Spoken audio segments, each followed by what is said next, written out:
Kim പരീക്ഷാ ഫലം നാളെ പ്രഖ്യാപിക്കും.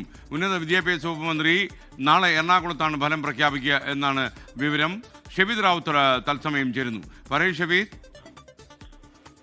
വിദ്യാർത്ഥികൾ ഏറെ പ്രതീക്ഷയോടെ നോക്കിക്കാണുന്ന ഒരു പരീക്ഷാ ഫലപ്രഖ്യാപനമാണ് ഈ കീമിന്റേത്. അത് നേരത്തെ 22-ാം തീയതി ജൂൺ 22-ന് ഫലം പ്രഖ്യാപിക്കാൻ തീരുമാനിച്ചിരുന്നെങ്കിലും CBSE പുനർമൂല്യനിർണ്ണയത്തെ തുടർന്ന് മാർക്ക് ചേർക്കാൻ കൂടുതൽ സമയം തേടി വിദ്യാർത്ഥികളും രക്ഷിതാക്കളും സർക്കാരിനെ സമീപിച്ചു. അങ്ങനെയാണ് ജൂൺ 22-നുള്ള ഫലപ്രഖ്യാപനം മാറ്റിവെച്ചത്. ആ ഫലപ്രഖ്യാപനം നാളെ എറണാകുളത്ത് ഉന്നത വിദ്യാഭ്യാസ മന്ത്രി നടത്തും. നാളെ എറണാകുളം കളമശ്ശേരി പത്തടിപ്പാലം ഗവൺമെന്റ് റെസ്റ്റ് ഹൌസിൽ വെച്ച് ഉന്നത വിദ്യാഭ്യാസ മന്ത്രി റോജി എം ജോൺ കീമിന്റെ പരീക്ഷാ ഫലം പ്രഖ്യാപിക്കും. Thank you. ഷെബീദ് റാവുത്തറാണ് വിവരങ്ങൾ നൽകിയത്. കിം പരീക്ഷാ ഫലം നാളെ കൊച്ചിയിൽ ഉന്നത വിദ്യാഭ്യാസ വകുപ്പ് മന്ത്രി പ്രഖ്യാപിക്കും എന്നാണ് വിവരം.